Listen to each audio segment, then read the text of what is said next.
Prue MacSween, and I'm very unwoke. They're not afraid to say what everyone's thinking and too scared to say. I'm Hollie Hughes, former Liberal Senator, sometimes controversial, usually a bit conservative, but looking forward to speaking outside of the designated talking points. Hello, I'm Libbi Gorr, podcaster and filmmaker, former awful terrible, and now I've grown up to be a very respectable, well-liked community member as a middle-aged lady. Hello, I'm Craig Bennett, showbiz reporter, champagne sipper, holder of the smelling salts. I love a bit of goss, just in case you didn't know. And I'm just wondering, if you're unwoke, does that mean you're asleep? Just a thought. I've got an opinion on most things, and if I don't, I make it up. Enjoy the ride. Hi darlings, my name's Carlotta. I'm an old show girl, been around for years. I'm politically incorrect. I say it as it is. And if you don't like it, I say blow it out to you know what. And I'm radio and television presenter Rob McKnight, the thinking woman's bit of crumpet, if she doesn't have any brains. Welcome to Beauty and the Beasts. Our panel are waiting and raring to go, so let's get into it with the iconic Carlotta. Hi, Booties and the Beasts. Well, I've got a letter here from Monty from Mayfield. My good mate, who's a neighbour, has a pet snake in his dining room. Is this correct? I'm terrified of it. Don't go near it, and I hate going over there for dinner. My wife is a different story. Lately, she's taken interest in it and says it arouses her sexually. Oh, God. Now she wants us to get one to improve her sex life, which I don't think that's improving anyway. So far, I'm standing firm against this, but she's getting very snaky. Please help. Oh, darling, look, I'm not a snake lover, but I do love lizards. I've got a lovely friend that's got a pet lizard called Red, which I adore, and I've got a lovely lizard in my yard. But the long ones, I'm not too mad about. So I really can't. I think the other booties might give you a better answer on this one because snakes I stay clear of. Prue, I think when a friend said she needs a good snake, she's got the wrong idea. Well, I think the problem is that she's used to Monty's slug or worm, maybe.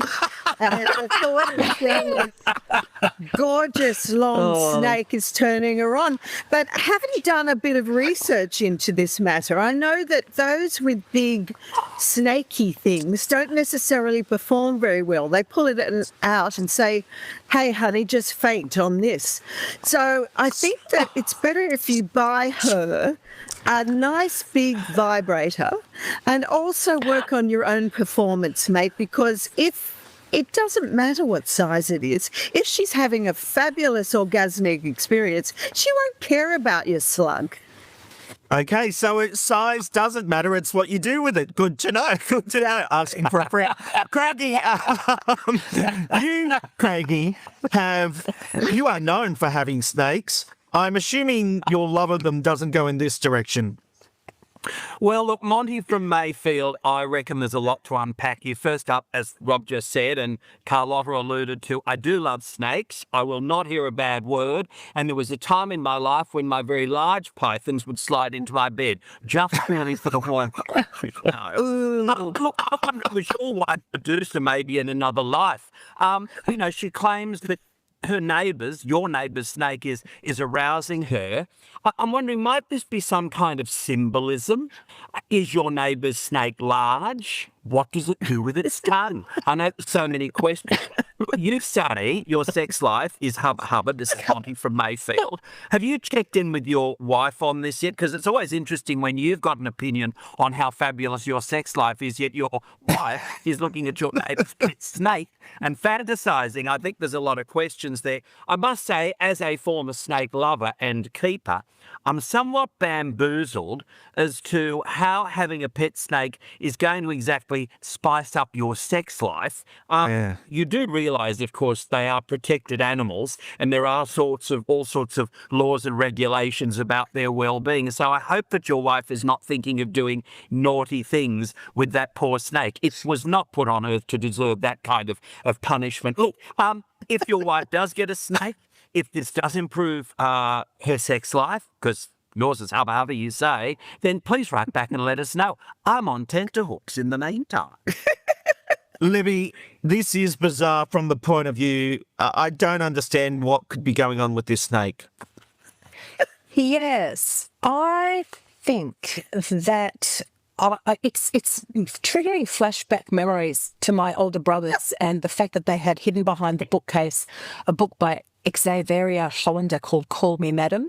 And really, I think Monty should just be grateful that the next door neighbour's got a snake and he doesn't have a German Shepherd, because, there is a symbolism with snakes that goes back to Adam and Eve. And I think Craig's hit on it when he said Monty thinks their sex life is fine and she said she wants to improve it. I think that sort of goes to everything, because ever since, Eve ate the apple and the snake in the Garden of Eden, right back in Genesis, and Adam gave his rib to create woman, that sort of power imbalance between the sexes has been a bone of contention ever since. So I think Monty needs a good look at himself and his trouser snake and the way he uses it.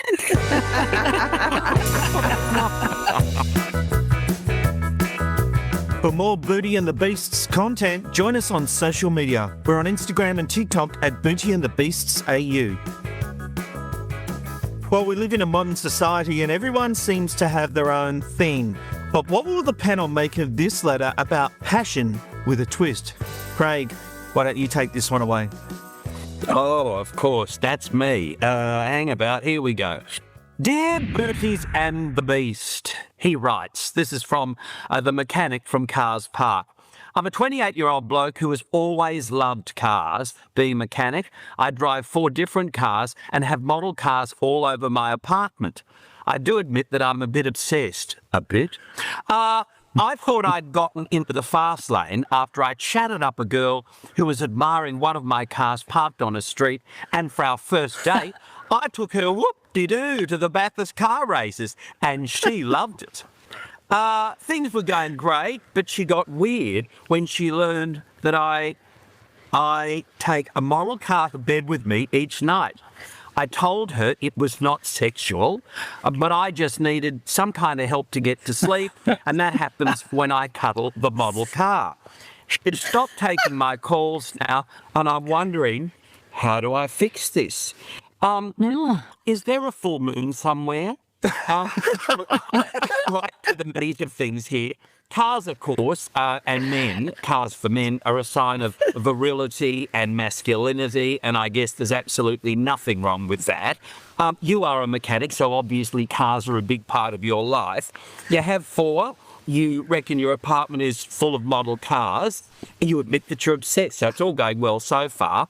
But you know something, I'd be weirded out too, I've got to say, the mechanic from Cars Park, because if we were dating, let's say, and I then discovered that you were sleeping with a model car and you were cuddling it, even though it wasn't sexual, I'd be ghosting you quicker than Casper. Seriously, I would. Something just screams crazy train, and that doesn't come to mind just simply because poor Ozzy Osbourne shuffled off the mortal coil the other week. No, you're sounding absolutely like full-time Looney Tunes. How do you get it back? I guess you'd explain you've broken up with the model car that you were cuddling at night because that's what gets you to sleep. Frankly, I'd try a Mogadon, but that's only me. How you get it back, I don't know. If I were, I'd be running so far I'd be to birth by now. Good luck. You know, Libbi, we don't fetish shame anyone here at Beauty and the Beast, and he says it's not sexual, so we can just say, mate, you're a weirdo. Oh, no, I don't think that's very fair. Look, you know how people choose dogs that kind of look like themselves? You can tell someone's character, say, if they've got a border collie, like they're slightly mad. Well, I think the fact that this woman just kind of ghosted him after she saw him sleeping with the car really makes me want to ask, what kind of model car was he sleeping with? Because that aspire to. That's a deal breaker. Yeah. It's a psychological insight into his aspirations for himself. All of those saying, if he was sleeping with a likely queen from class, would be okay. Quite frankly, if he's gone to bed cuddling an old up 120Y, who knows that? There's nothing. And I think that actually is the key. What kind of car was it, and what does it say about the owner? Well, God. I don't know where you go from here, Prue. I reckon, Liv, you've hit a dead end there. I'm telling you that this bloke is so needy that this Sheila's hazard and warning lights are on. And, I really feel like I've got to put the brakes on this bloke, her radar is right spot on. Dump him. The guy is a weirdo. And honestly, you will be playing second fiddle to his car. You'll be relegated to the back seat, and I would full throttle get out of there. I'm getting Shania Twain vibes here. That don't impress me much. You kiss your car goodnight, you must be joking, right? Honestly, she is out of here, and she is completely right for doing so. Mate, just try and find another bird who wants to go to Bathurst for a day and lose the car in the bedroom. Oh, I love this. Look, I've taken a lot of weird things to bed with me, but most of them have had batteries. A few of them have been blind. I'm telling you, sweetheart, put a car in that battery and she'll be back with a shot.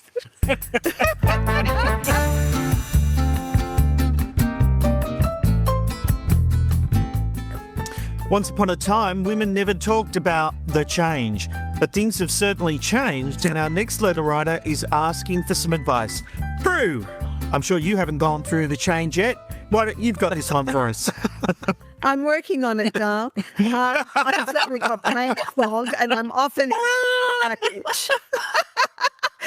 Well, go. The pause. Oh, my God. I'm becoming increasingly affected by perimenopause symptoms, rage and brain fog.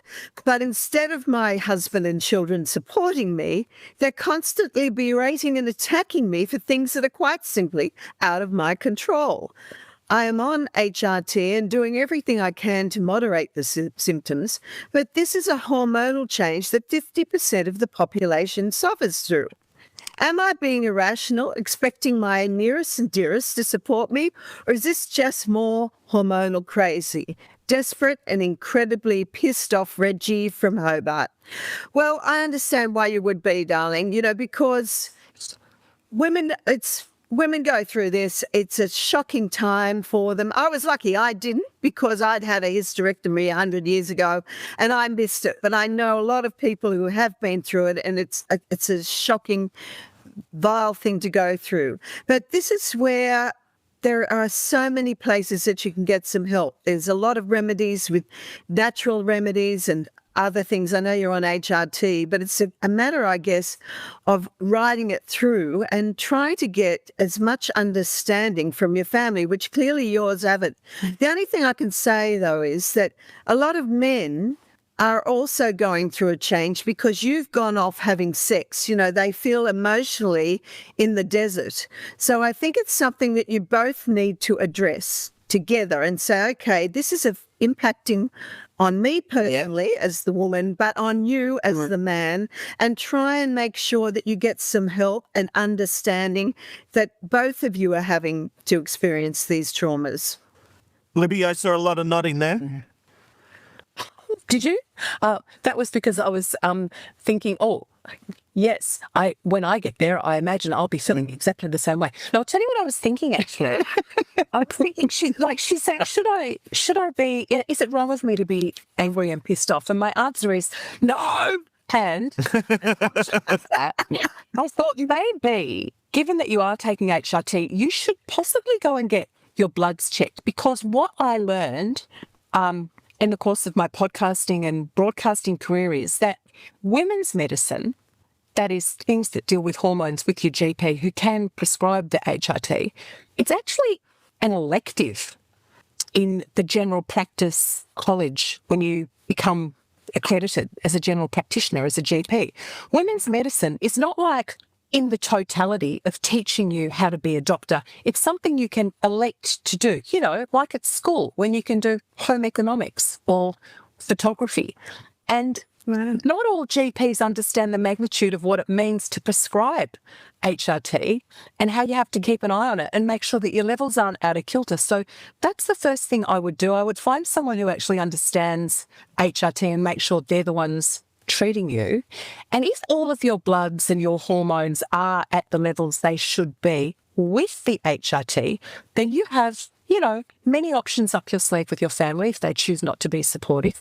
One of which is, I guess, learning how to make beef Wellington.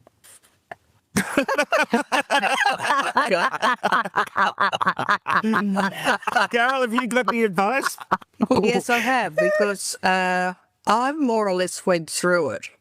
And only because I had to find out why I didn't think that males got it.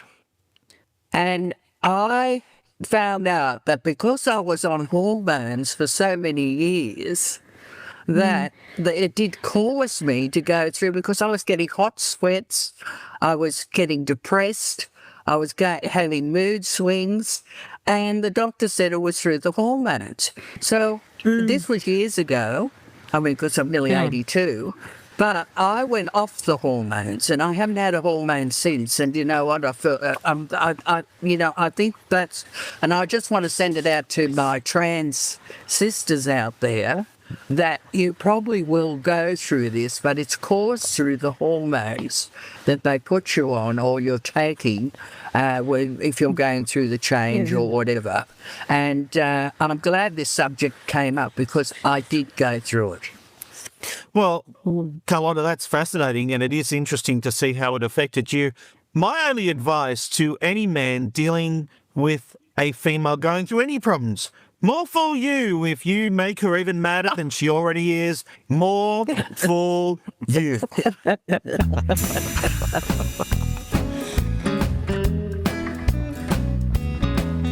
Well, our next letter covers a topic that's been making news, and the writer has a view that might divide some. Libbi, what does Yvonne have to say? Well, Yvonne writes, Rob, she says, I am one of those new mums who feels guilty because I have to send my 6-month-old daughter to daycare. My problem is that I have to work to help pay our mortgage. And now I'm petrified, as well as feeling guilty, because of all the reports of child abuse cases that seem to be more prevalent in these centres. We hear a lot of outrage from politicians, but nothing seems to change. They just pass the ball on and have a review. Then she says, I believe male carers should be banned from these centres to protect our children. What do you guys think? I don't know. I sort of was a little bit troubled about this. Firstly, because the fact that Yvonne's got a 6-month-year-old, she found the time to write, even though the letter's got quite a bit of custard on it.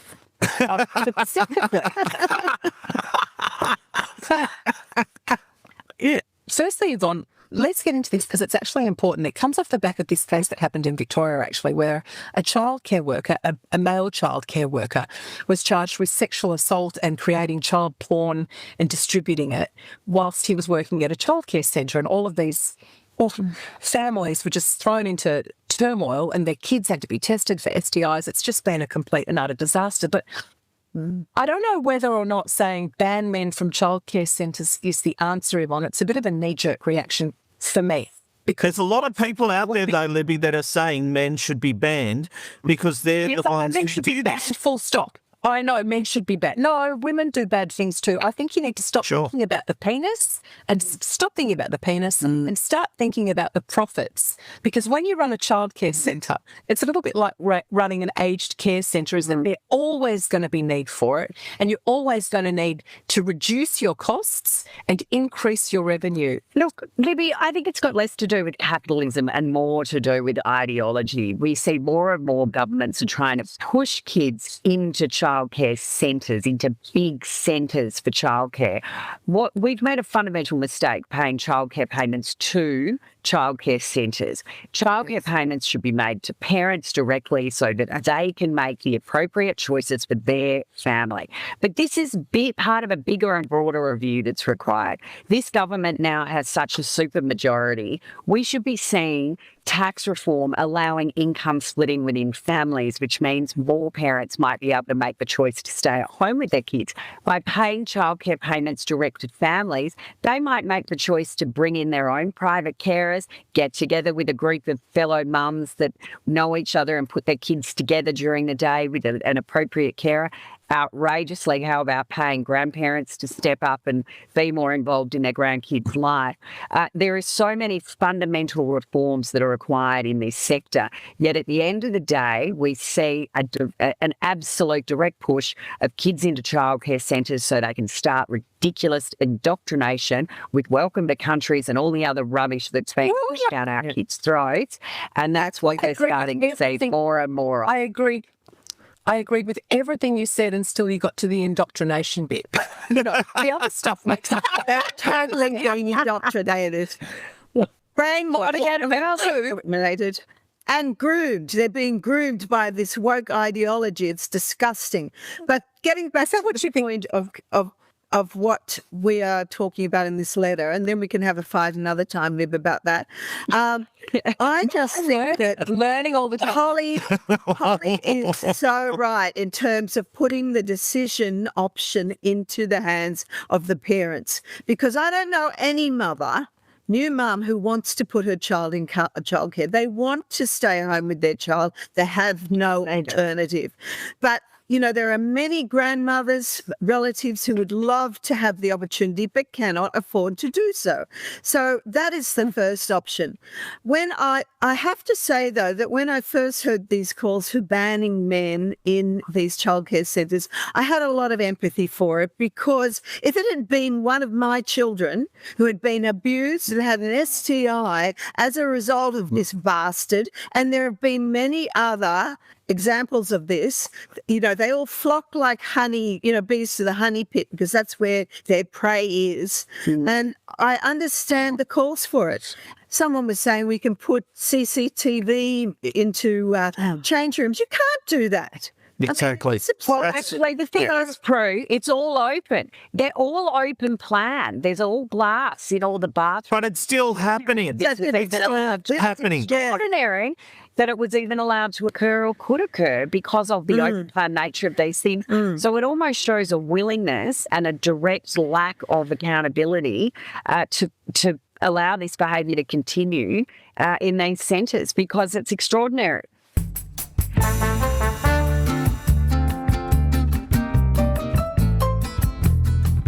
Well, having a pun can be a lot of fun until someone wins. How many times have we seen friendships fall apart because someone thinks they're owed something? Hollie has a letter that deals with this very issue. Thanks, Rob. Dear Booties and Beasts, I have a girlfriend who I've been playing bingo with once a week for years. We always buy tickets in a raffle that's dawned straight after crayons down. Last Wednesday, she won 4 meat trays and 1 mixed veg tray. She only spent $45, so she was very lucky, and I didn't win anything. I thought it was shocking that she didn't offer me one of the trays that she won. If it had been the other way around, I would have offered her at least 1 meat tray, as we're both pensioners. Do you think she's being stingy, or am I bad for expecting her to share? Doris, Adelaide. Well, love, I can think of a few solutions to this situation. 1, you're inviting yourself over to dinner every week until those bloody... You're going to pop over with your soup pot and make up the leftover bones and that mixed veg tray. But what I would seriously suggest, because as someone who traditionally has a path, if there's ever a meat tray raffle going, I always buy a ticket because I usually do quite well. But what I would suggest is you put it together and buy the tickets together. And then at the end of the winnings. And this is just being a little bit sensible to keep the friendship going because, doll, I don't know how many other friends are going to want to play bingo with you. So you might need to keep what you've got. Craig, it's a bit of an expectation that you have to share your winnings if that isn't what you've been doing, though. Oh, hang on, Rob. I'm going to say, Doris, I think your friend is being absolutely mega stingy with a capital S. She sounds so tight she couldn't pass a raspberry pip. I've got to say, tighter than two. Hey, I bet if you popped a lump of coal up her chutney, she'd fart diamonds. That meanness really gets up my goat, so she wins all these damn meat trays. Sure, you didn't go into them together, but I mean, can you imagine a lumbering out of the club with meat trays piled up the damn wazoo and a veggie tray, and she doesn't even say, "Love, would you like one?" Oh, for goodness sake! What kind of friend is she? Really and truly, I'm flabbergasted, and for one of the first times in my life, absolutely speechless. You're right on, Hollie. I'd go round there and devour every sausage until those meat trays are done.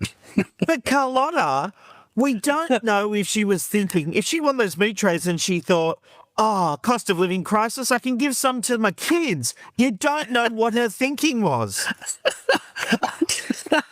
I just had a mental picture of some dividing the sausages up with an RSL. That's great for you. That's sausages for you. Look, there's a lot of guys. There's a lot of guys. I go to a club in Sydney. I think it's Paddington RSL, and I've always seen on my Facebook page they come up. Oh look, Carlotta, I want another meat tray. Oh, I want another. Oh, Catterall, let me know. I'm going with them next week. I guess it's a cheap way of getting your meat for nothing. I don't know. Well, if you win. Well, I'll tell you what, as long as we don't get the American beef. Tom Handel. We've got enough mad cows. Yeah, that's but I can't think of anything more funnier than them dividing it up. I mean, she is a mean bitch. Oh my God. My dad used to always go to the club with me and we would put the money in and say we'll divide the money at the end. We had the rule. Of course, it was always me putting in more money than him. But if we won, all he wanted to take it. Of course, it actually brings out the worst in people. But Doris, what I would do is go to the butcher on my way to the bingo and buy a whole kilo of sausages and pull them out of my purse and slap her with them if she doesn't give you a meat tray. What an old stingy cow. I'd be dumping her. Go to bingo alone. Don't go with the cow. Libbi, is there too much expectation, though? Yeah, well, maybe. I mean, we need to consider the age of the participants involved. Rob, I mean, they've been through a lot of Leagues 11 together, and before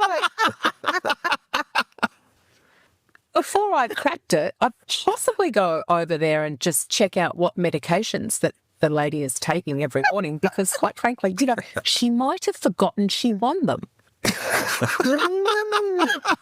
She might have forgotten. Don't you? She might have. So you don't jump to conclusions, either of you. You're so nice, Lib.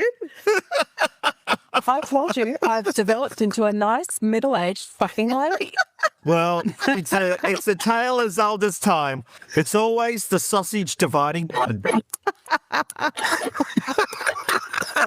And to think how a lot of you got rid of yours. Yeah.